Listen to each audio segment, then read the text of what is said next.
Assalamualaikum warahmatullahi wabarakatuh.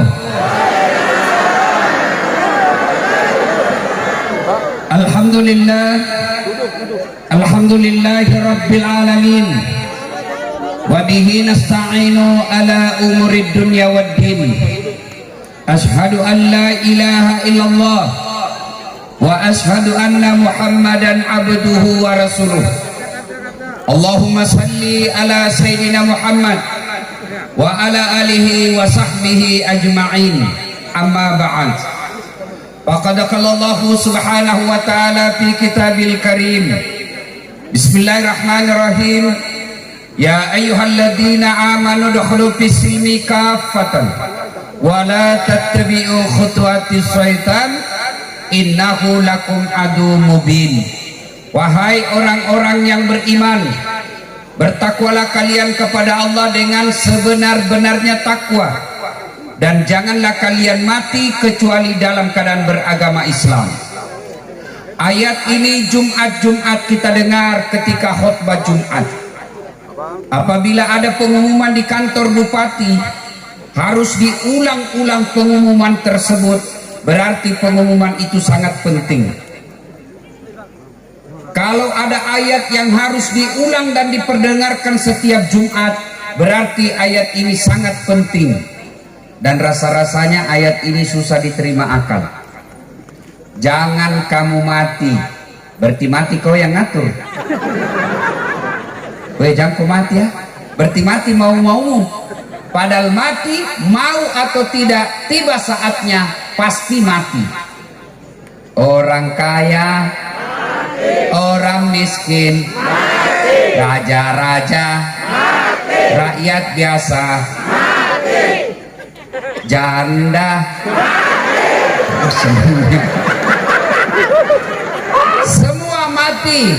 Berarti yang jadi masalah bukan mati. Jangan juga kau lihat-lihati janda. Berarti yang jadi masalah bukan matinya.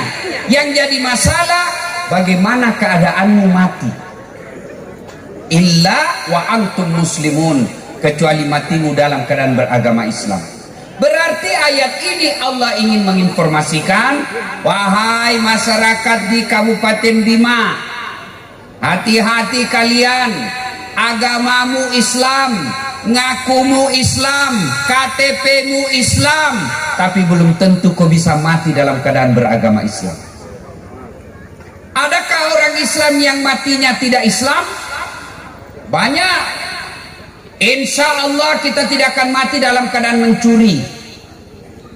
Insya Allah kita tidak akan mati dalam keadaan korupsi.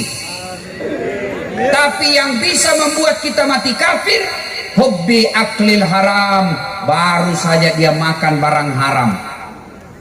Contoh aja ini, jangan kau marah. Contoh sabung ayam. Ada juga di Bima. Beleng-beleng.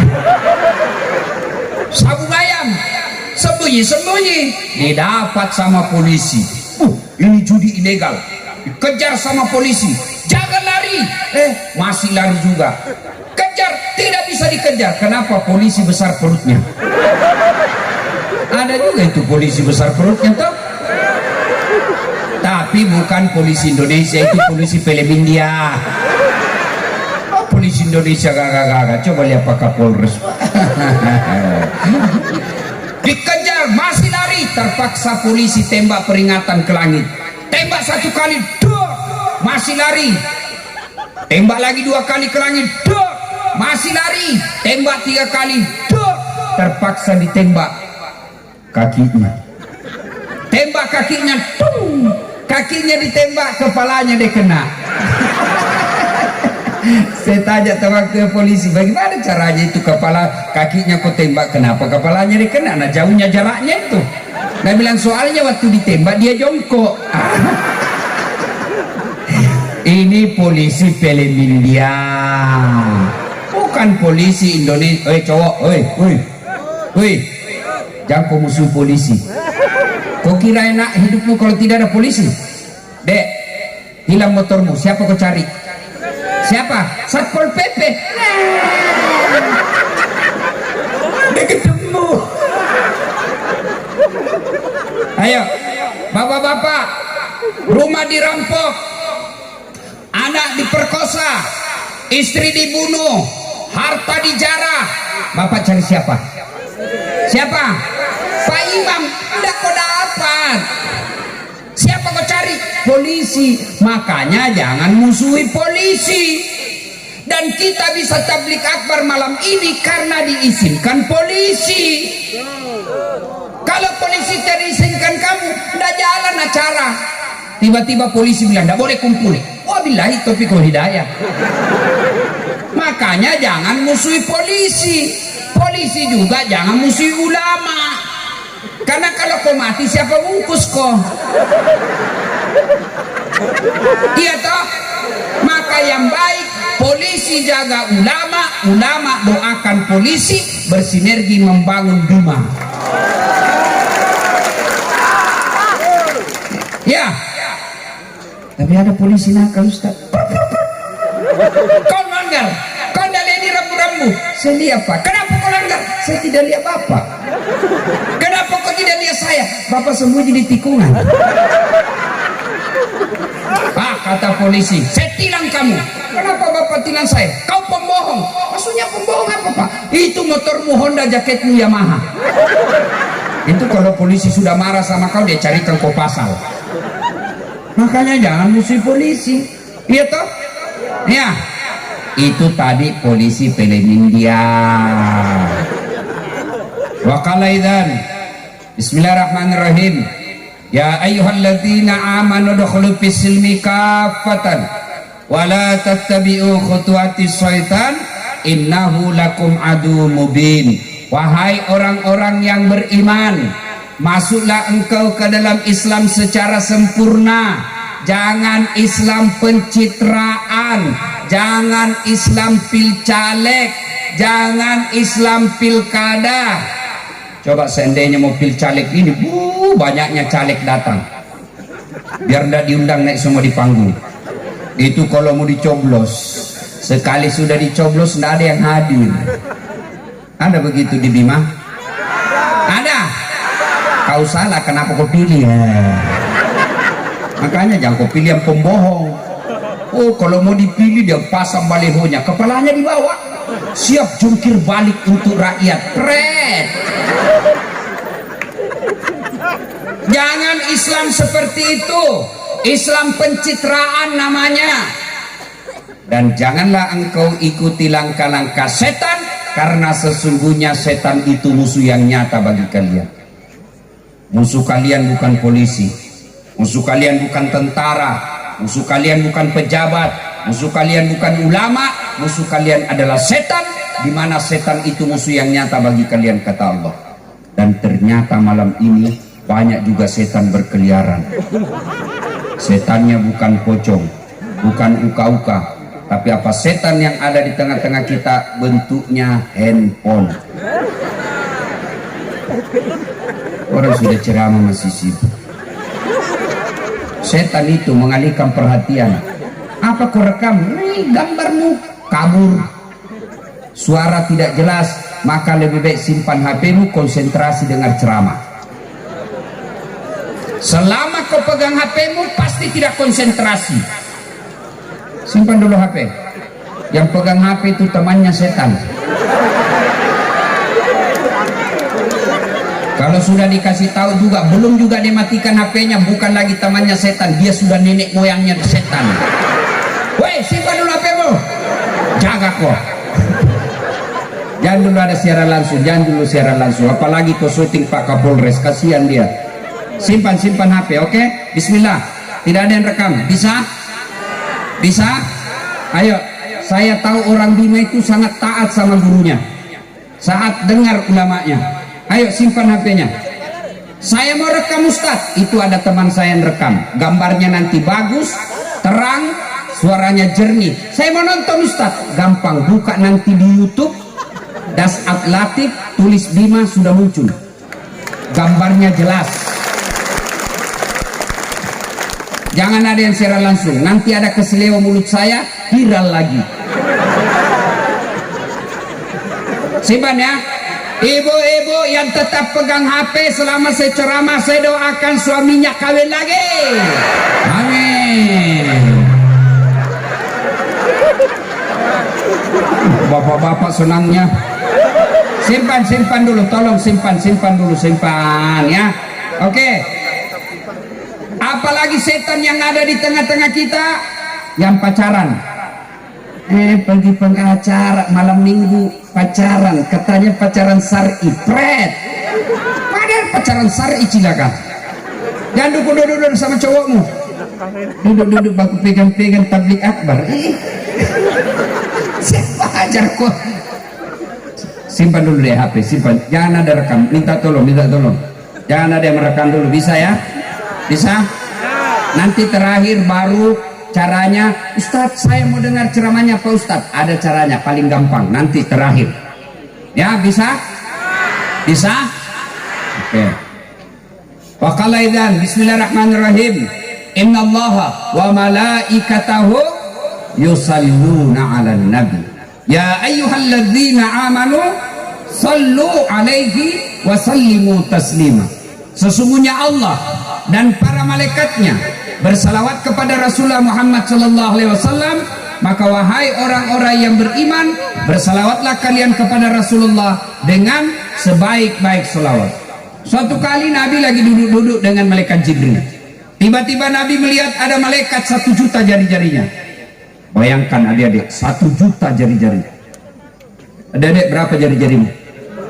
10. Cacat kok itu. 20 ada kakimu. Masa kaki dari jari-jarinya? Ya, ini malaikat 1 juta jari-jarinya.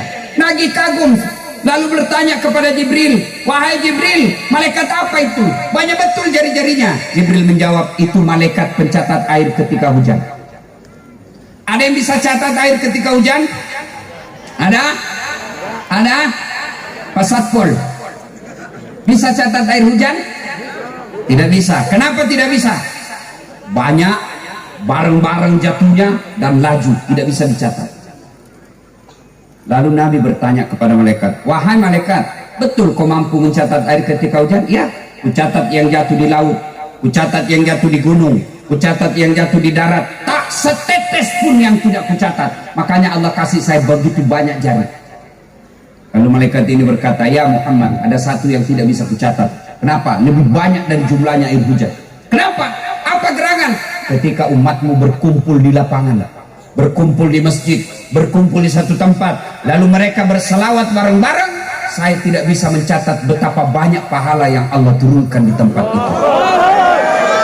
Maka kalau Bapak Ibu tidak bisa memperbanyak amal dengan tahajud, tidak bisa memperbanyak amal dengan sedekah, tidak bisa memperbanyak amal dengan Senin Kamis, tidak bisa memperbanyak amal dengan umroh tiap tahun, maka ketika kumpul seperti ini bersalawatlah kepada Nabi, karena di situ Allah lebih banyak pahalanya daripada air hujan. Maka saya mau ajak selawat. Bisa? Coba ini sound sistemnya, teknisinya. Tutup eho-nya bos, tutup eho, nggak usah pakai eho. Cek. Nah, bassnya kau turunkan. Cek. Treble-nya kasih full. Cek. Oke. Ayo kita selawat bareng-bareng. Saya mau dengar mana lebih kencang suaranya perempuan Bima daripada laki-lakinya. Bisa? Bisa? Nah, maka yang berjenis kelamin laki-laki kau diam dulu. Yang perempuan dulu kita dengar. Maka bingunglah yang bencong.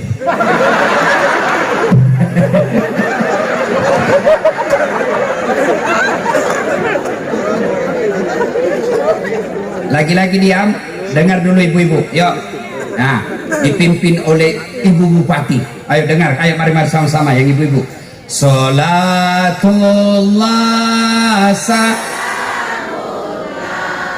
ala toha rasulillah. Salatullah salam ala yasin. Itu bukan kencang, itu lamanya sahdu. Makanya dedek cewek kalau kau ditelepon sama laki-laki, ibu-ibu janda kalau kau ditelepon suaminya orang, jangan mendayu-dayu. Assalamualaikum. Waalaikumsalam. Di mana orang tak nafsu sama kamu? Lagi di mana, Dek? Di rumah aja, Kak. Lagi ngapain? Celeda. Coba kalau kau ditelepon sama cowok, tegas suaramu. Assalamualaikum, Bu. Waalaikumsalam. Lagi di mana? Di kantor. Lagi bikin apa kau tanya-tanya? Nggak diteleponnya lagi kau besok itu. Sangarnya ini. Waalaikumsalam. Ibu-ibu diam, kita dengar laki-laki. Ayo, yang berjenis kelamin laki-laki. Ayo, jangan mempermalukan jenis kelamin kita, bos. Ayo, kencangkan suara, ayo. Salatullah salamullah ala toha rasulillah. Salatullah salamullah ala yasin habibillah. Alhamdulillah, mantap. Nah, kalian semua, kita dengar di atas panggung. Dan dia gaya-gaya di sini nggak dengar selawatnya. Ayo Pak Kapolres. Sholat. Hai, lobe. Ini mau poligami.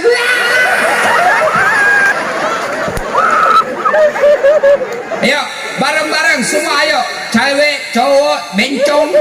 Ayo bareng-bareng. Salatullah ala toha rasulillah. Salatullah salamullah ala yasin habibillah. Ya Allah, mudah-mudahan kecintaan kami kepada Rasulmu, amin. Allah angkat corona jauh-jauh. Bapak Ibu tahu enggak kenapa kita sekarang bisa tablik seperti ini? Karena kita sudah banyak yang sudah vaksin. Kalau kamu tidak vaksin, maka kamu tidak bisa kemana-mana. Ada rezeki, nanti bulan 12 atau bulan 1 sudah buka umroh. Mau pergi umroh, kau diumrohkan sami bupati, tapi kau belum vaksin, tidak boleh kau ke sana. Pemerintah Saudi tolak kamu, tolak boleh kau bawa penyakit. Maka piko vaksin besok. Jangan ketawa, saya serius ini. Cewek, dengar baik-baik. Kalau ada cowok yang lamar kamu, minta kartu vaksinnya. Itu syarat sekarang. Nanti kau sudah dinikahi, dibawakan kau virus di rumahmu. Dan adik-adik sekalian yang mau sekolah tinggi-tinggi keluar dari Bima, mau ke Jakarta dapat beasiswa, mau ke Makassar dapat beasiswa, mau ke Timur Tengah dapat beasiswa. Tapi kalau kau tidak vaksin, tidak boleh kau terbang. Itu syarat. Kenapa Ustadz Dasat bisa sampai ke sini? Karena saya sudah vaksin. Kalau saya tidak vaksin, meskipun saya ustadz, meskipun kuat doa, meskipun tahajud tiap malam, tapi begitu menepasi, mana surat pastinya Pak Ustadz? Tidak ada. Mohon maaf, kau mundur. Meskipun kau hafal Quran, corona tidak kenal hafal Quran. Maka datanglah vaksin. Oh, ada chipnya Ustadz. Chip itu di handphone, bukan di sini. Kenapa ada kita lihat Ustadz melengket? Itu melengket karena banyak dakinya. Dan saya sudah coba. Begitu saya belum vaksin, saya tempel, menempel betul. Kenapa? Karena di sini ada lemak. Lemak dengan koin pasti menempel. Maka coba kau tempel itu, yang sudah vaksin, coba kau tempel itu duit di sini. Tidak bakal. Kenapa? Di sini sangat sedikit lemak, di sini banyak, maka dia menempel. Maka orang yang tidak mau vaksin sesungguhnya itu termakan hoax. Kalau vaksin merusak, maka matilah semua tentara dan polisi Indonesia. Kenapa? Mana ada polisi dan tentara belum divaksin? Semua sudah divaksin. Mana ada PSN belum divaksin? PASN. Kenapa? Kalau dia tidak vaksin tidak didapat gajinya. Vaksin. Negara, masa ada negara mau hancurkan negaranya? Maka adik-adik yang belum vaksin, vaksinlah. Vaksin tidak vaksin pasti mati. Kalau begitu jangan kau makan. Makan tidak makan pasti mati. Mana kenapa kita makan? Karena ikhtiar kita agar bisa tetap hidup. Tapi biar kau makan 10 karung, kalau tiba ajalmu pasti mati.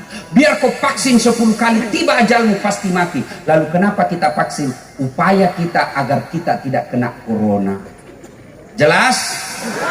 Dan enaknya sekarang vaksin gratis, tidak berbayar. Nanti kalau sudah mulai banyak sudah kau mau divaksin lagi sudah dibayar bos. Dia bilang pemerintah sudah mau dikasih gratis, kau kepala batu sekarang kau bayar. Yang ketawa saya serius ini. Salatullah salamullah ala toha rasulillah. Salatullah salamullah ala yasin. Ibu bapak, saudara-saudara sekalian, teristimewa yang kita hormati, Ibu Bupati Kabupaten Bima beserta Ketua DPR dan Wakil Bupati. Sepanjang saya ceramah barusan ini bupatinya ibunya, anaknya Ketua DPRD-nya. Tuh, jago tahu ini. Jadi ini anak mengawasi ibu, biasanya ibu mengawasi anak. Hebat ini orang Bima. Yang kita hormati Bapak Kapolres Kabupaten Bima, Bapak AKBP 2 bunga-bunga. Itu AKBP, naik sedikit kombes 3 bunga-bunga, naik sedikit bintang 1, bintang 2, bintang 4, pasti pensiun. Jadi jangan sombong ketika jadi Kapolres. Kapolres saja tidak boleh sombong, apalagi Satpol PP. Nah, Satpol PP saja tidak boleh sombong, apalagi kau security. Security saja tidak boleh sombong, apalagi kau yang pengangguran. Maka jangan sombong. Ustadz sombong, oh tidak boleh Ustadz sombong. Kenapa Ustadz sombong tidak boleh? Ini Dasat Latif. Kau tahu kenapa dia hebat? Karena ada yang nonton. Saya di sini ceramah menggebu-gebu 2 jam, hebat ceramah, tidak ada yang nonton. Lewat Kapolsek, sudah lama itu gila Pak Ustaz. Maka jangan sombong, tidak ada orang suka orang sombong. Bapak Dandim yang saya hormati, saya lupa kalau 2 bunga apa kalau Dandim? Letkol, Letnan Kolonel. Dan Bapak Ibu saya tidak sebut namanya satu demi satu, karena kalau saya sebut saya tidak ceramah, habis waktu. Seperti tadi ketua panitia disebut semua dulu. Ya ada yang lupa. Bapak Ibu tokoh perempuan yang saya hormati, tokoh pemuda yang saya hormati, ada satu tokoh yang kau tidak ingat, tokoh kelontong. Dan kita hormati pula adinda kita, kakak kita, saudara kita, Ustadz Samsuri, yang telah mengharumkan masyarakat Bima nomor 1 waktu di Turki. Ketemu Tawah Erdogan, ketemu Erdogan, cipika-cipiki. Tawah masih kecil waktu itu, sekarang sudah berjenggot. Nah ibu bapak saudara-saudara sekalian, acara ini diprakarsai oleh komunitas pecinta Al-Quran. Adik-adik tahu enggak sebelum turun Al-Quran? Saya kasih ilustrasi sederhana sebelum turun Quran. Di Arab disebut jahiliyah. Apa ciri-ciri jahiliyah waktu itu? 1, 4 Tuhannya. Jahiliyah Tuhannya 4, Lata, Manat, Uzza, Hubal. 4 Tuhannya. Dan Tuhannya dibikin berdasarkan status ekonomi. Yang kaya sekali dia bikin Tuhannya dari emas. Dibikin kepalanya, dibikin kakinya, dibikin perutnya, lalu disembah. Yang agak dibawa kaya, agak kaya sedikit, dibikin dari perak, perunggu, dan besi. Bawanya lagi, dia bikin dari kayu yang mahal atau batu yang mahal. Miskin, dia bikin dari tepung terigu yang paling miskin. Tepung terigu diambil, dia kocok dan baru dia bikin kepalanya, dia bikin tangannya, dia bikin perutnya, dia bikin kakinya. Selesai dia sembah, lapar nih. Kan tepung terigu tuh roti. Nah lihat-lihat Tuhannya. Dia bilang, Tuhan, sudah biku sembah, perutku lapar. Apa boleh buat? Saling pengertian kau. Kau sudah kusembah, sekarang kau yang harus kasih kenyang saya. Maka diambil tangannya Tuhannya, dia makan. Diambil kakinya Tuhannya, dia makan. Bayangkan, sekejam-kejamnya rakyat Indonesia tidak pernah ada yang makan Tuhannya. Bangsa jahiliyah waktu itu Tuhannya dia makan.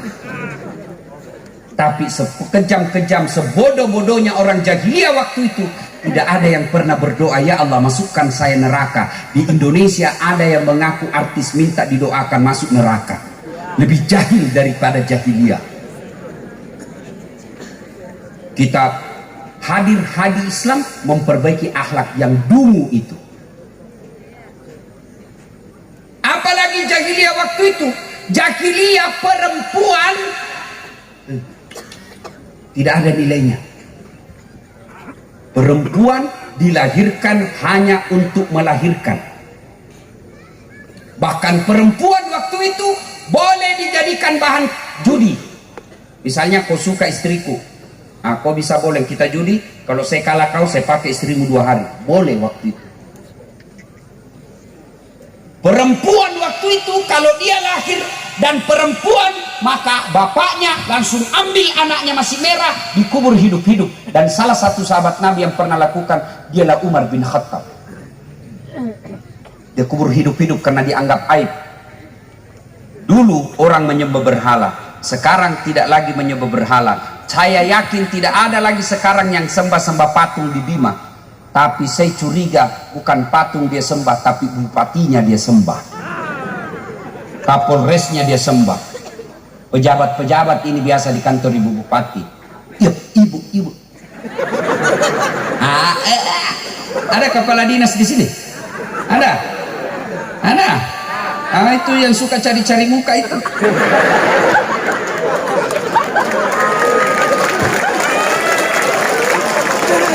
Yang barang salah. Siap Bu, sudah betul Ibu. Ya.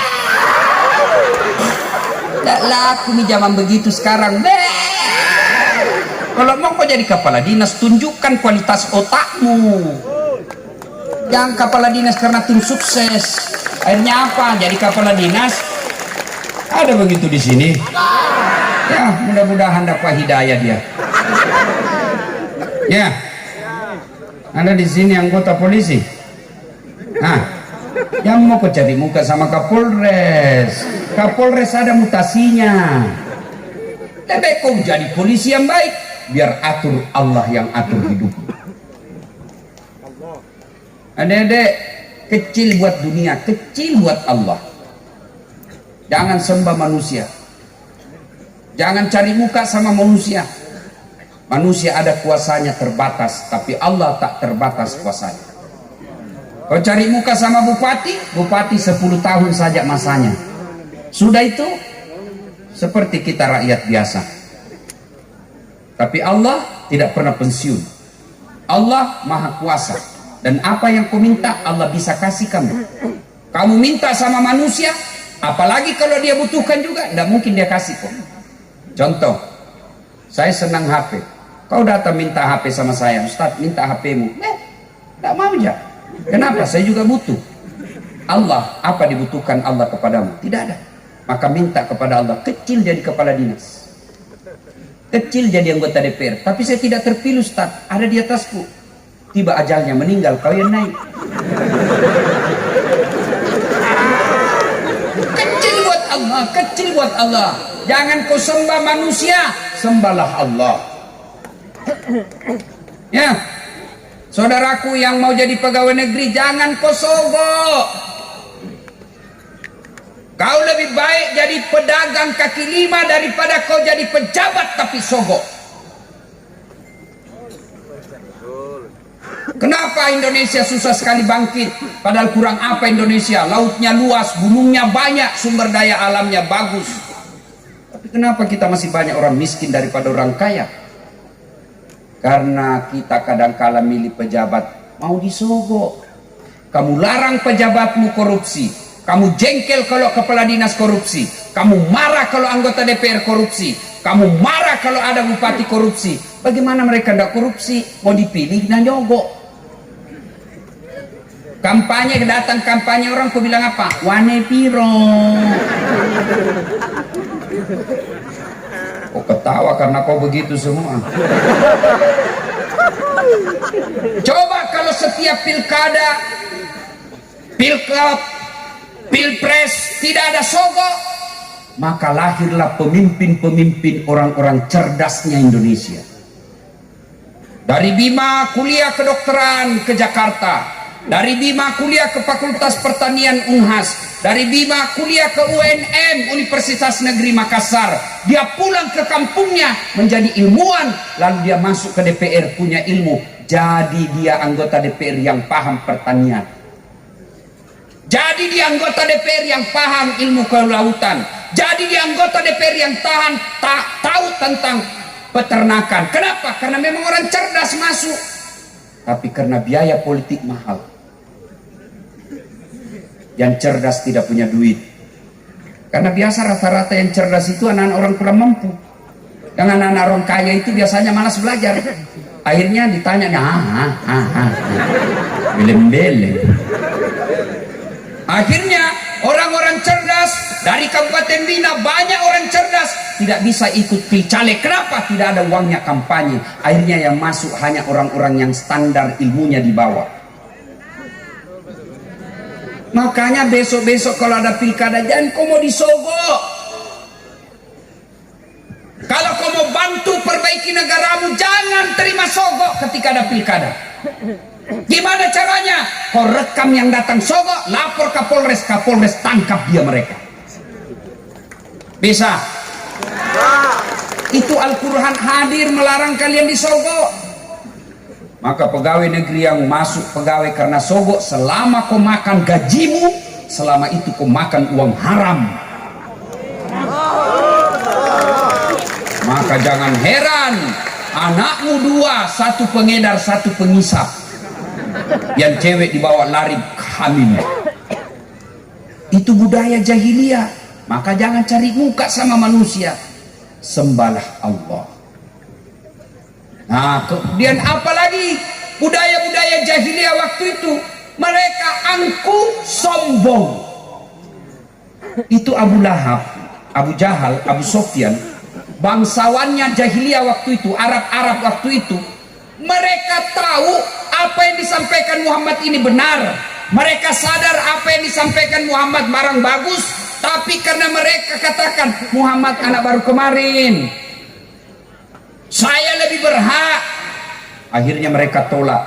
Kenapa? Karena kesombongannya. Adik-adikku, jangan punya rasa sombong. Bapak-bapak polisi jangan sombong, bapak tentara jangan sombong, ASN jangan sombong, ulama jangan sombong. Allah tidak senang sifat sombong. Ada ustadz sombong? Ada. Mana ustadz sombong? Yang tidak mau menerima perbedaan pendapat, hanya dia merasa dirinya benar. Maulid bid'ah, masuk neraka. Taksiyah bid'ah, tidak ada pada zaman Nabi. Isra Mi'raj bid'ah, tidak ada pada zaman Nabi. Kalau kau tidak mau maulid, tidak mau Isra Mi'raj, tidak mau taksiyah, kita hormat, kita hargai. Tapi janganlah kau tuduh kami ini orang sesat. Biarlah kamu tidak mau maulid, kami hormati, kami hargai. Tapi jangan kasihan kau tuduh kami ini orang sesat. Itu ustadz-ustadz yang sombong itu. Baru belajar di YouTube 3 bulan, ustadz laptop, tidak pernah buka kitab. Baru 2 bulan, habis kuotanya, paham agama setengah-setengah. Kayak dia saja punya neraka. Oh neraka, kau panitia hari kiamat. sombong. Allah tidak mencintai orang yang sombong. Allah membenci orang sombong. Dan tahu Fir'aun itu diharamkan masuk surga, abadi dalam neraka, bukan karena dia bodoh, bukan dia karena miskin, bukan dia karena rakyat jelata. Dia raja, dia orang kaya, dia pejabat tinggi, dia cakep, tapi sombong, haram masuk surga. Orang kaya, kata Allah dalam Al-Quran, ada tiga, dalam hadits qudsi, ada tiga temannya setan di dunia. Tiga temannya setan. Satu diantaranya kata dalam hadits qudsi, al-ganiyun mutakabbir, orang kaya yang sombong. Kaya harta sombong, temannya setan. Kaya pangkat jabatan sombong, temannya setan. Kaya ilmu sombong, temannya setan. Tapi orang masih bilang, iyalah pantas dia sombong, dia wali kota, pantas dia sombong, dia kapolres, pantas dia sombong, dia kaya, masih ada jalannya dia sombong, ya wajar dia pejabat. Tapi kalau kau sudah miskin, pengangguran, jelek mukamu, busuk ketekmu, kau sombong lagi. Bukan kau temannya setan, kau sudah jadi setan silakan. Ya, jangan sombong. Bapak-bapak polisi, jangan sombong. Gaspol. Rem-rem sedikit. Ya, jangan sombong. Ya, Gaspol, nah, sudah. Setelah itu, itulah gambaran. Banyak sebenarnya gambaran karena waktu terbatas. Maka ayat pertama turun. Iqra. Turunlah Quran. Ayat pertama yang Allah turunkan bukan perintah haji, bukan perintah puasa, bukan perintah sholat, tapi ayat pertama turun, Iqra, baca. Baca ilmu kelautan, baca ilmu struktur tanah, baca ilmu pertanian, baca ilmu kehutanan, baca ilmu teknologi dan lainnya. Baca. Semua kau baca. Dengan catatan, Bismi rabbikal ladzi khalaq. Atas nama Tuhan. Baca ilmu pertanian, setelah kau baca, angkat nama Tuhan. Baca ilmu pertahanan keamanan, jadi polisi, jadi tentara, baca itu, setelah itu muliakan nama Tuhan. Baca apa saja. Maka adik-adik sekalian, ini ayat menunjukkan kita umat Islam tidak boleh menjadi umat yang bodoh. Adik-adik, Imam Ali karamallahu wajhah, Ali bin Abi Thalib, sepupu satu kalinya Nabi, anak mantunya juga Nabi, sahabat juga yang masuk Khulafaur Rasyidin. Nabi akui Ali bin Abi Thalib paling cerdas dari semua sahabat beliau. Ditanya, ya Ali, jika kau disodorkan antara harta dengan ilmu, kau pilih mana? Adik-adik nih yang ada di depan saya, kalau disodorkan kau iPhone 13 dengan kitab Durratun Nasihin, kau pilih mana? Kitab pencitraan. Ali ditanya, Ali kau pilih harta atau ilmu? Dengan mantap Ali menjawab, saya pilih ilmu. Kenapa pilih ilmu ya Imam? Ada 3 kelebihan ilmu dibanding harta. Ada 3 keutamaan ilmu yang tidak dimiliki oleh kalau kau punya harta. Apa itu? 1, harta setengah mati kamu jaga, ilmu dia yang jaga kamu. Saya punya duit 5 juta, saya kasih masuk kaleng-kaleng. Orang Makassar bilang bele-bele. Kasih masuk bele-bele, sudah itu digembok. Bele-bele, saya mau keluar kamar, saya kasih masuk di lemari. Gembok lemari. Sudah 2 gemboknya. Keluar kamar, gembok lagi pintu kamar, 3 gemboknya. Keluar rumah, gembok lagi rumah, 4 gemboknya. Keluar pagar, gembok lagi pagarnya, 5 gemboknya. Sampai di kantor hilang kuncinya. Setengah mati kau jaga tuh itu uang. Ya. Sementara ilmu dia yang jaga kamu. Mana buktinya? Pak Bupati, Pak Wakil Bupati, Bu Bupati di rumah beliau dijaga sama Satpol PP. Kemana-mana dikawal. Kenapa? Karena punya ilmu. Tidak mungkin jadi bupati kalau beleng-beleng. Dengar sambutannya tadi. Dengar sambutan tadi bupati. Suaranya menandakan keibuan. Enak didengar. Keibuan. Dan tidak panjang-panjang. Ada juga itu pejabat kalau dia sambutan panjang sekali. Nah bukan dia ditunggu. Dijelaskan juga maulid. Nah bukan kau pembawa hikmah maulid. Saya juga ibu, namanya ibu, masya Allah, pengertian, alhamdulillah. Dan mau lihat prestasinya ibu, lihat anaknya. Kalau anaknya baik, berarti ibunya berhasil. Ada orang sukses, anaknya berantakan. Ya, ilmu dia yang jaga kamu, harta kamu yang jaga. Kata Ali yang kedua, dengan ilmu kau bisa dapat harta, tapi dengan harta belum tentu kau dapat ilmu. Ada orang kaya, kaya sekali, tapi tidak tahu membaca. Pergi Makassar, bingung dia. Sampai dia ejala itu, dia baru belajar membaca, diajar sama anaknya. PEP tambah PEP, SO so, PEPSO, DEDNT, apa bacanya? Odol. Karena dia lihat gambar.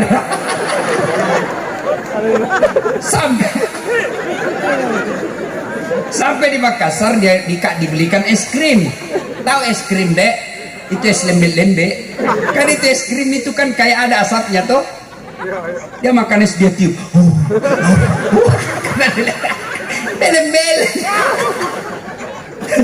Dia masuk ke mall. Begitu masuk di mall, dia lihat ada tangga lift. Tahu tangga lift? Dia naik turun, terbuka. Ada tulisannya di atas, open. Dia bayangkan pembikin kue di kampungnya, open. Besarnya pembikin kue. Hebatnya di Makassar, besar sekali pembikin kuenya. Tiba-tiba terbuka, open, besar. Masuk orang Tionghoa. Orang Tionghoa kampung putih toh. Dia teriak, weh, jangan masuk nak, panas. Jangan masuk, bahaya. Masuklah ini orang Tionghoa, tertutup pintu. Selang beberapa saat terbuka, keluar orang Afrika. Hitam, dia bilang, keriting dia. Saya bilang, memang jangan kau masuk, hanguslah kau. Bahaya, yang masuk yang keluar. Ini kalau orang dongo. Makanya kau biar banyak duitmu, kalau kau dongo, susah hidupmu. Sebaliknya, dengan ilmu kau bisa dapat harta. Mana contohnya? Sekarang orang mahal, tidak mau ping penerbang. Kenapa? Mahal pesawat, mahal tiket Ustaz. Saya tidak pernah bingung soal tiket. Kemana-mana saja saya tidak pernah pusing soal tiket. Kenapa? Bukan saya yang beli. Siapa yang beli? Bupati. Belikan saya. Kalau tidak mau, tidak usah, saya tidak pergi situ. Hebatnya lagi, pergi tidak bawa uang, pulang.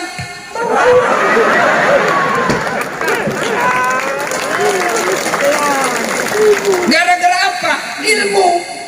Dulu. Waktu saya kecil, SD di kampung saya asli kampung. Lewat pesawat. Kita kejar kapal lalu tuh. Bahasa Bugis kapal lalu tuh, kapal terbang. Kapal lalu tuh. Kejar. Sampai karena kita lihat got, masuk kita di gotnya. Saya bilang dalam hati, bisa gitu saya nanti naik pesawat. Saya bilang waktu itu, bisa gitu saya nanti naik pesawat. Subhanallah, Allahu Akbar. Sekarang capek saya naik pesawat. Dibayarkan pula. Bahkan naik pesawat pribadi, antar jemput. Pernah sering saya diantar jemput pergi khutbah.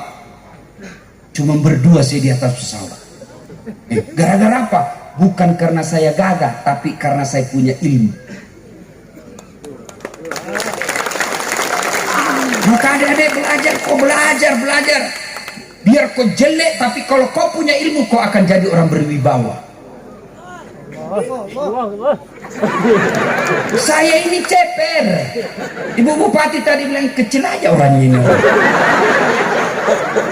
Cuma ndak mau bilang lagi jelek juga. Saya akui saya tidak gagah. Tapi saya penuh pesona. Mana buktinya?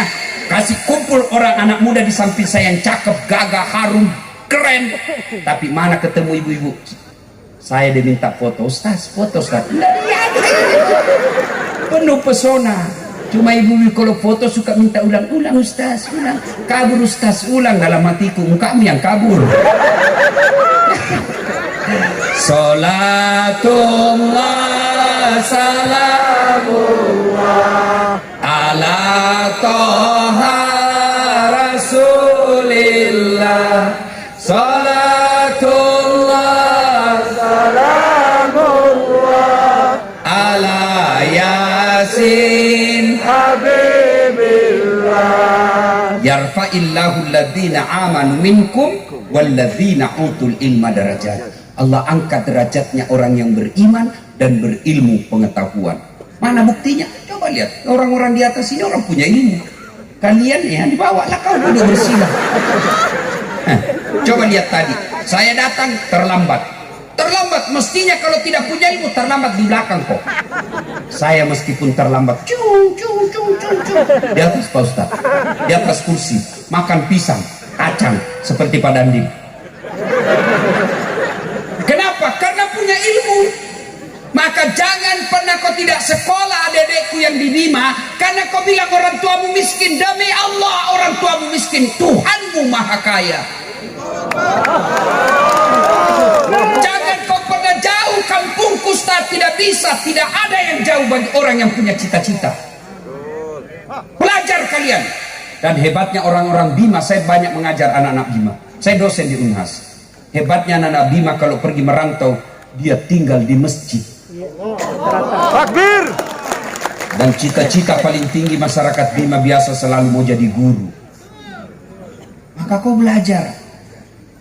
Belajar. Allah janjikan orang yang belajar diangkat derajatnya. Saya kalau lihat ibu bapak saya orang miskin, tidak mungkin saya bisa tinggi sekolah. Dedek dengar tadi gelarku. Oh, jarang-jarang seperti itu. Bener bos, dengar tadi namanya Doktor Dasat Latif, Esos, SAG, MSI, PhD. 5 gelarnya. Bukan. Apa sebabnya? Karena saya memang hobi sekolah. Orang tuaku miskin, tapi dah bilang bapakku enak. Tomatoamu kasiasi, pasar Bugis. Tapi pungalatala sogi. Enak. Bapakmu miskin, tapi Allah maha kaya. Tidak ada keluargamu pejabat, tapi kalau Allah tolong kau tidak ada yang mustahil. Nah sekolah, belajar. Ini yang pertama pesan Quran, belajar.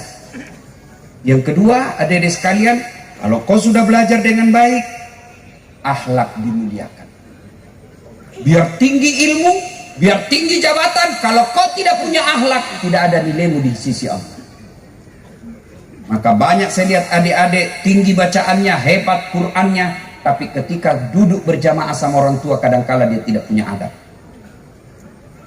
Mana itu biasa di masjid toh. Kita dulu kalau kita tahu diri, kita anak-anak ya di belakang, kasih orang tua di depan. Sekarang mentah-mentah baru belajar agama 2 hari, 2-3 bulan, masuk di depan. Duduk di samping, paling depan, karena dia bilang saf paling depan, paling utama. Tapi itu bagus. Tapi tolong kalau kau sudah sholat, jangan kau langkah-langkai orang. Ada kan begitu yang katanya tidak ada diajarkan Nabi doa bersama. Oke, kalau kau tidak mau doa bersama, tidak usah. Tapi jangan kau langkah-langkai orang, itu adab. Assalamualaikum warahmatullahi wabarakatuh. Langsung berdiri. Kalau kau tidak mau, jangan kau di depan, di belakang kau. Kalau kau tidak mau berdoa bersama, oke, tidak usah kau doa bersama. Tapi hargai orang yang lagi zikir. Dia lagi berusaha menyambungkan hatinya dengan Tuhannya, lalu kau langkah-langkai. Di mana kau belajar adab? Puncak dari semua ilmu adab. Maka adik-adik banyak bacaan, tinggi hafalan, bagus dia punya hafalan, bacaannya baik, tapi rendah adabmu. Tidak ada. Nabi pernah ditanya, ya Rasulullah, untuk apa kau diutus ke muka bumi? Bukan mencerdaskan kehidupan bangsa saja, tapi apa? Liutammimal makarimal akhlak, memperbaiki akhlak manusia. Makin tinggi ilmumu, makin rendah hatimu. Pepatah kita orang dulu mengajarkan, gantungkan cita-citamu setinggi bintang di langit, tapi rendahkan hatimu seperti mutiara di dasar laut. Apa yang kamu sombongkan dengan ilmu? Wa ma utitu minal illa qalila. Dek wale kupat di sini kecuali cek dek ini. Tidak kuberikan kau ilmu kecuali sangat sedikit. Apa yang kita mau sombongkan? Rendah. Jangan kau sombong, jangan kau akhlak buruk, terutama kepada orang tua. Ada sekarang anak-anak mentang-mentang tinggi sekolahnya, menghafal Quran dari Timur Tengah, berbeda dengan bapaknya. Bapaknya mau taksiah, dia dapat ilmu yang tidak mau taksiah. Dia bilang, apa ini orang tua, sesat kamu.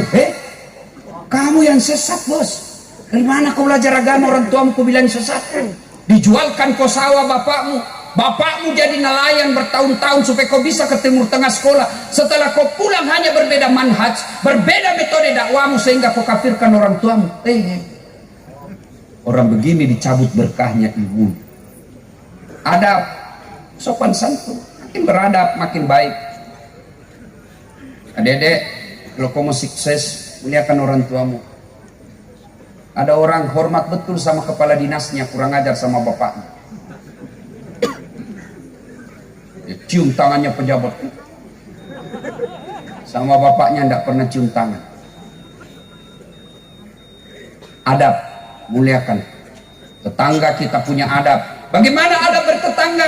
Jangan kau ganggu. Kalau kau tidak bisa kasih duit, jangan kau rusak perasaannya. Kalau tidak bisa kau bersedekah dengan membangunkan dia rumah, memberikan dia duit, memberikan dia makanan, maka sedekah dengan tidak mengganggu perasaannya tetanggamu. Itu akhlak. Bagaimana akhlak bertetangga? Coba dengar akhlak bertetangga. Itu Nabi mengajarkan, kalau kau bertetangga dan kau tanam mangga di sini, ada pohon kau tanam, lalu dahan rantingnya menyeberang ke pagarnya tetangga, maka yang menyeberang haknya tetangga, bukan hakmu. Meskipun kau punya itu mangga. Saya ditanya mahasiswaku, bagaimana kalau istrinya tetangga menyeberang, Ustaz? Nah, itu saya tanya sama Kapolres. Nah, itu adab. Nah, berikutnya inti sembah Allah. Kul huwallahu ahad. Sembah Allah. Dan puncak penyembahan kita kepada Allah itulah sholat 5 waktu. Tidak ada gunanya kalian datang tablik seperti ini. Tiap malam kalian tablik, tiap malam putar ceramahnya Ustaz Dasar, tapi kalian tidak sholat, tidak ada gunanya. Ada biasa pemuda bilang, oh tidak penting sholat, yang penting itu hatimu dong. Biar kau tidak sholat, yang penting hatimu. Kalau orang tanya begitu, tanya siapa nabinya? Siapa nabinya? Nabi Muhammad paling baik hatinya, Nabi Muhammad paling akhlaknya paling mulia. Beliau tetap sholat. Apa biasa membuat orang tidak sholat? Ada yang malah sholat di sini bilang, ayo, apa alasan ku tangkis kau ini malam? Apa? Jangan ketawa, serius orang ini. Apa alasan tidak mau sholat? Cantik Ustaz, gagah Ustaz. Ada gagah Nabi Yusuf? Itu Nabi Yusuf dites kegagahannya. Ibu-ibu disuruh ngiris-ngiris bawang, dikasih bawang, dikasih pisau, lewat Nabi Yusuf. Begitu gagahnya Nabi Yusuf, semua orang terpesona, dan tanpa dia sadari begitu terpesonanya, dia terhipnotis dengan gagahnya Yusuf. Dia iris tangannya, dia tidak rasa. Ada yang bisa begitu gagahnya? Jangankan teriris, bau ketek aja kita bisa rasa.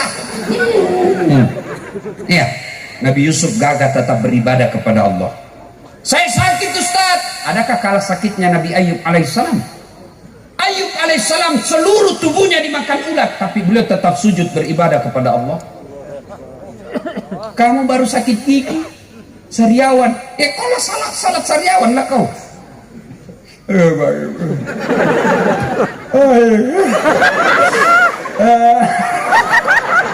Allah tahu kau lagi sakit gigi.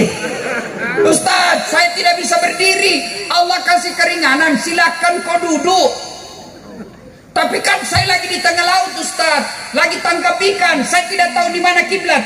Kau lihat di mana matahari terbenam, menghadap ke sana lah kau. Oh sana, sudah. Allahu Akbar. Tiba-tiba kau yang perang. Tak usah juga kau goyang. Mana saja kalau begini perahu. Nah, Allah Maha bijaksana. Jangan ketawa, serius orang ini. Ustaz, saya tidak bisa duduk, baring. Tidak bisa baring, sholat pakai isyarat. Mana namanya sholat pakai isyarat? Tinggal mata yang digerak-gerakkan. Itu sholat pakai isyarat. Saya tidak bisa Ustaz. Sholat dalam hati. Bagaimana salat dalam hati? Seluruh bacaan salat mulai takbir sampai salam kau baca dalam hati. Bayangkan lagi ruku, baca doa ruku. Bayangkan lagi sujud, baca dalam hati, dalam hati itu doa sujud. Selesai. Tidak bisa juga begitu, Ustaz. Gampang, ambil kain putih, bungkus, bawa di kubur. Tapi kan kita lagi perang, Ustaz. Kita tentara lagi perang. Allah kasih lagi keringanan namanya salat khauf. Salat dalam keadaan takut, perang, boleh. Bagaimana caranya, Ustaz? Saf pertama 5 orang depan, saf kedua 5 orang depan. Ya, saf pertama dulu selesaikan salatnya, yang di belakang siapkan senjata. Selesai yang di depan, yang di belakang lagi, yang di depan lagi siapkan senjatanya. Itu salat. Begitu pentingnya salat. Cuma yang banyak biasa salat, ibu-ibu enggak salat gara-gara apa? Haid. Datang bulan. Karena enggak salat, lagi mens. Kenapa enggak salat? Halangan. 3 kali 1 bulan. Lembele. Dia bilang suaminya biasanya cuma 5 hari. Ini kok sudah 7 hari belum sholat. Belum bersih, Pak. Kok bohong? Apa bohong? Saya kasih lihat kau. Kau kasih lihat dong.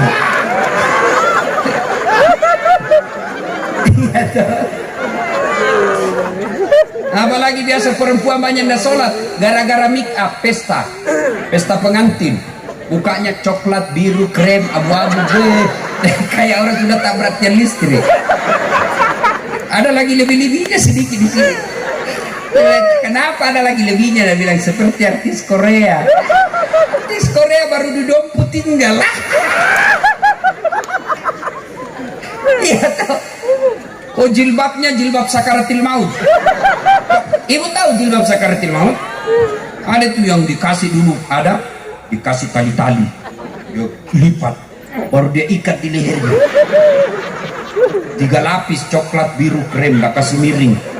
Ada kering-kering kayak pohon-pohon di belakang.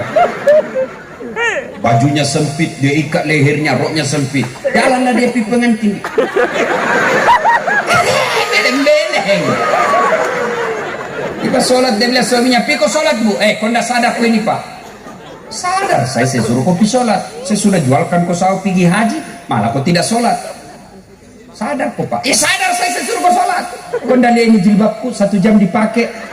Gara-gara jilbab dia ndak sholat. Banyak kan begitu? Sholat. Ndak ada alasan bagi mereka ndak sholat. Adik-adikku yang malas sholat sebagai motivasi dan ancaman buat kalian. 1. Buka Al-Quran surah Al-Hajj ayat 47. Situ Allah jelaskan, 1 kali kau tinggalkan sholat, Allah hukum kau 1 hari di neraka. Berapa sih 1 hari di neraka, Ustaz? 1000 tahun dunia. Jadi kalau kau tidak sholat subuh tadi, subuh 1 hari kau diparkir. Apalagi kalau cuma hari Jumat saja sholatmu, berapa hari? Hari Jumat saja paling terlambat datang, paling cepat pulang. Orang khotbah dia tidur. Hai, mau ke masuk surga nenekmu punya. Kau kira ada orang dalam bisa urus kamu? Sholat. Ngeri, Pak, yang tidak sholat. Saya biasa ngeri, Pak. 1 kali tidak sholat, 1000 tahun kau dibakar di neraka. Dan bagaimana panasnya di neraka, kata Nabi, yang paling ringan diletakkan kerikilnya neraka di kakimu, saking panasnya mendidih sampai ke otakmu. Itu yang paling ringan. Hati-hati. Ada polisi ditugaskan ke Papua, tidak nyaman, masih ada pilihanmu. Apa? Pensiun dini. Apa? Pilkada, pegawai negeri, di salah yang dia dukung, kalah yang didukung, yang tadinya kepala dinas menjadi staf ahli. Ahli yang tidak ada stafnya. Masih ada pilihan apa? Pensiun dini. Tapi demi Allah, kalau kalian mati tidak punya persiapan masuk di kubur, senang tidak senang, tinggal kau di situ. Tak boleh kau keluar lagi. Kalau kau keluar, lari semua satu kampung. Kalau saya lihat ada orang meninggal, tidak pernah kita lihat sholat. Instagramnya semua soal aurat, Instagramnya cuma memaki-maki. Ngeri, Pak. Kalau bapak merantau ke Jakarta tanpa bekal, sudah pasti kau menderita. Pergi Jakarta tidak punya duit, tapi masih agak bisa di Jakarta, masih bisa kita cari mes Pemprov NTB, kita datang ke sana. Bagaimana kalau Anda masuk ke kubur, tak ada sholat, tak ada persiapan, semua amalmu dihapus. Begitu orang meninggal, datang malaikat. muka, siapa Tuhanmu? Kaget dia, tunggu dulu, orang baru datang. Karena waktu di dunia suka dia berdebat. Mana muka, siapa Tuhanmu? Kaget dia tak jawab, ketuhanan yang Maha Esa. Langsung disemes.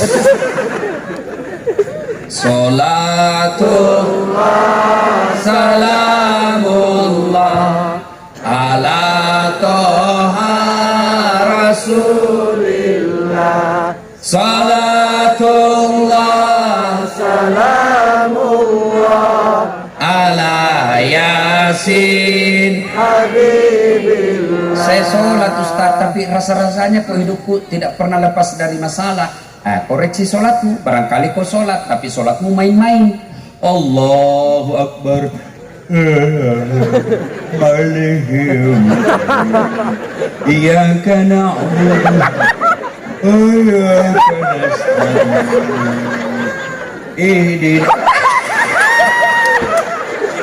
Siapa ajar kau sholat begitu? Iya toh? Allahu Akbar. Dia baca semua pengumuman di masjid, keadaan keuangan masjid, keadaan. Allahu Akbar, cari duit. Tadi uang 100.000, 50.000 beli pulsa, 30.000 beli bensin. Mana yang di 20.000? Allahu Akbar, belum didapat. Allahu Akbar. Begitu salam, oh di bawah sadel. Enggak sholat ini, kau cari uang. Kau ketawa karena kau bayangkan dirimu semua. Ya, saya sholat Ustaz, betul sholat, tapi kau tidak konsentrasi. Saya sholat Ustaz, betul sholat, tapi kau main-main. Kenapa main-main? Itu juga sholat, bajumu kau pakai mandi. Itu juga kau pakai tidur. Itu kau pakai main futsal. Kau pakai pergi pasar, kau pakai mencuci. Kau pakai lagi sujud kepada Allah, padahal banyak bajumu. Ada yang bertanya, Ustaz, boleh tidak sholat tidak pakai BH? Saya bilang boleh, tapi coba kalau kau menghadap sama Kapolres tidak pakai. Iya Pak, mohon maaf Pak, saya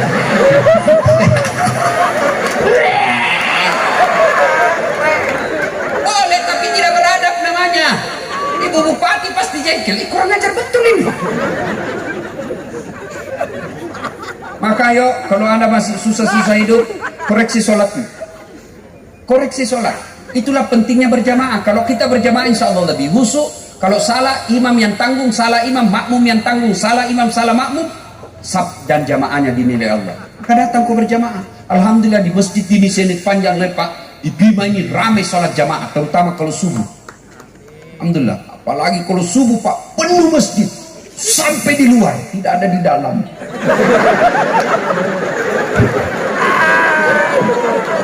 Ya, ayo, semua kebaikan yang kau lakukan tidak ada nilainya ketika kau tidak sholat. Kenapa sholat penting? Karena sholat adalah puncak pengabdian kepada Allah. Artinya apa Ustaz? Tidak boleh ada kegiatan lain ketika kau sholat kecuali hanya menyembah Allah. Puasa, boleh ada kegiatan lain. Sambil nunggu buka puasa kita menyanyi-nyanyi, boleh. Sambil jual-jual kue, boleh. Pergi haji, boleh. Sambil dagang, bawa rokok. Dagang. Ada perokok di sini. Saya doakan kalian yang merokok berhenti merokok. Kau benci Yahudi tapi kau beli rokoknya. Ayo. Kalau sholat tidak boleh ada kegiatan lain. Tawaf boleh sambil menyanyi, boleh. Labbaik Allahumma labbaik, labbaik la syarika lak labbaik, boleh. Sah soal hajimu. Bayar zakat sambil nyanyi, boleh. Insaatlah wahai manusia, bila dirimu berno. Ini dek zakatku. Boleh, sah. Tapi sholat tidak boleh ada kegiatan lain. Allahu Akbar. Begadang jangan begadang. Tidak boleh. Kenapa? Kau lagi beribadah hanya kepada Allah. Nah, ibu bapak, saudara-saudara sekalian, sebenarnya banyak yang ingin kita sampaikan, tapi waktu jualah yang membatasi kita. Mau lagi masih mau dengar ceramahnya Pak Ustadz? Caranya gampang. Ada versi panjang, ada versi pendek. Kalau versi panjang buka YouTube, tulis Das Atlatik, keluarlah ceramah saya. Silahkan Kiat sukses mencari jodoh ada, mendidik anak ada, kewajiban suami ada, kewajiban istri, semua sudah dibahas. Termasuk wawasan kebangsaan ada semua di situ. Termasuk yang terakhir, saya ceramah di depan Pak Presiden. Saya bilang, Bapak Presiden yang terhormat, di depan pintu surga kelak ketika penghuni surga masuk surga, tiba-tiba pintu surga macet, rusak kuncinya. Malaikat, sudah mau masuk ini orang rusak kunci. Dia bilang, malaikat, ada yang bisa perbaiki? Maju orang pertama, Ajinomoto, orang Jepang. Dia bilang, saya bisa perbaiki malaikat, cuma ada biaya kerja 3 juta. Untuk apa 3 juta? 2 juta pergantian barang rusak, 1 juta biaya kerja. Maju orang kedua, George, orang Amerika. Saya bisa lebih baik dari dia, saya minta 5 juta. Untuk apa 5 juta? 2 juta biaya penelitian, riset, supaya tidak terulang kerusakannya. 2 juta pergantian barang rusak, 1 juta biaya kerja. Maju orang ketiga, namanya Rocker, orang Indonesia. Saya bisa kecil ini 2, saya bisa lebih baik dari kerjanya ini, cuma lebih mahal. Berapa aku minta? 15 juta. Kaget malaikat, untuk apa 15 juta? Jadi dekati malaikat, malaikat, 5 juta untuk kamu, 5 juta untuk saya, 5 juta kasih orang Jepang kerja. Sudah ditendang, kok kira ini negaramu, kasih masuk neraka. Nah, itu caranya nonton, buka YouTube. Sudah itu pencet, sudah aku pencet Ustaz, tidak mau tak putar. Aku yakin berarti tidak ada kuotamu. Itu versi panjang, ada ceramah saya 10 jam berturut-turut, tidak pernah berhenti. Ada versi pendek, 1 menit, 2 menit, paling lama 3 menit. Gimana caranya? Buka Instagram. Yang pegang HP silahkan, mau kau pegang sekarang HPmu. Follow saya di Instagram. Namanya Das Atlatif 1212.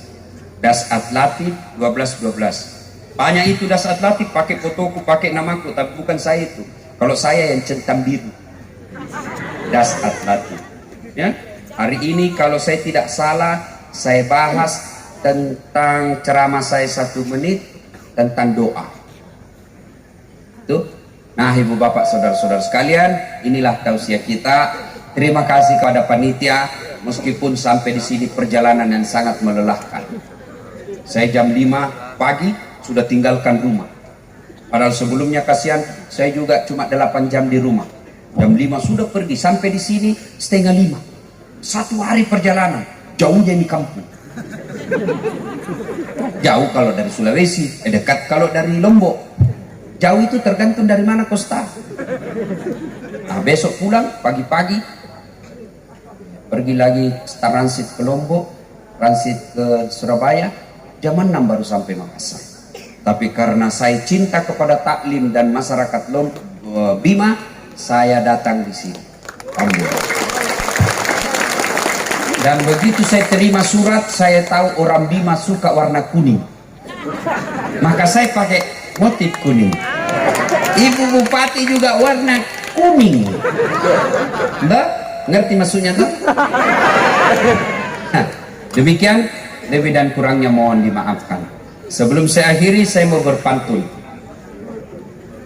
Ya, mari kita berdoa. Kita awali dengan mengirimkan suratul Fatihah kepada Rasulullah Muhammad SAW. Khasiat dan keutamaannya kita mohon keikhlasan. Saya bisa ceramah begini bukan karena saya jago, tapi karena bapak saya mendidik saya. Sebagai rasa terima kasih tuan-tuan, puan-puan, bapak ibu kepada bapak saya mohon keikhlasannya mengirimkan suratul Fatihah kepada beliau yang telah menjadi arwah. Ila hadratil Nabi Mustafa Muhammad sallallahu alaihi wasallam, summa hususil ruhil almarhum Abdul Latif bin Syafu. Al-Fatihah. Bismillahirrahmanirrahim. Iyyaka na'budu wa iyyaka nasta'in. Amin. A'udzu billahi minasyaitonir rajim. Bismillahirrahmanirrahim. Allahumma shalli ala sayyidina Muhammad wa ala ali sayyidina Muhammad. Allahumma ghfir lil mu'minina wal mu'minat wal muslimina wal muslimat al ahya'i minhum wal amwat innaka sami'un qaribun mujibud da'wat wa qadiyal hajat. Ya Allah, Zat yang Maha membalas, balaslah segala kebaikan orang-orang yang telah mewakafkan waktu, harta dan ilmunya untuk acara ini. Angkat harkat dan martabatnya, wujudkan cita-citanya, bahagiakan keluarganya, dan jika kelak menghadap kepadamu, hadapkan dalam iman dan Islam. Ya Allah, ya Rabbi, ya Karim, saat yang beri hidayah, berikan hidayah kepada kami, ya Allah. Jangan kau biarkan kami larut dalam maksiat dan dosa, terutama bimbing dan tuntun kami dalam melaksanakan sholat dengan sebaik-baik sholat. Lalu berikan kami kemampuan untuk mampu mengamalkan nilai-nilai sholat dalam kehidupan sehari-hari. Ya Allah, ya Rabbi, ya Karim, saat yang beri hidayah dan petunjuk, berikan hidayah kepada pemimpin kami, pada bupati kami, wakil bupati kami, kapolres kami, dandim kami, dan seluruh aparat pejabat-pejabat kami. Tunjukkan kepada mereka hak adalah hak, dan berikan kesanggupan kepada mereka melaksanakan yang hak itu. Tunjukkan kepada mereka yang batil adalah batil, dan berikan kesanggupan kepada mereka memerangi kebatilan itu. Rabbana la tuzigh qulubana ba'da idh hadaitana wa hab lana min ladunka rahmah innaka antal wahhab. Ya Allah, jadikan langkah-langkah kami datang ke tempat ini sebagai amal kebaikan di sisi-Mu. Rabbana atina fid dunya hasanah wa fil akhirati hasanah wa qina adzabannar. Subhana rabbika rabbil izzati amma yasifun. Wassalamun ala mursalin walhamdulillahi rabbil alamin. Terima kasih, lebih dan kurangnya mohon dimaafkan. Fastabiqul khairat. Assalamualaikum warahmatullahi wabarakatuh.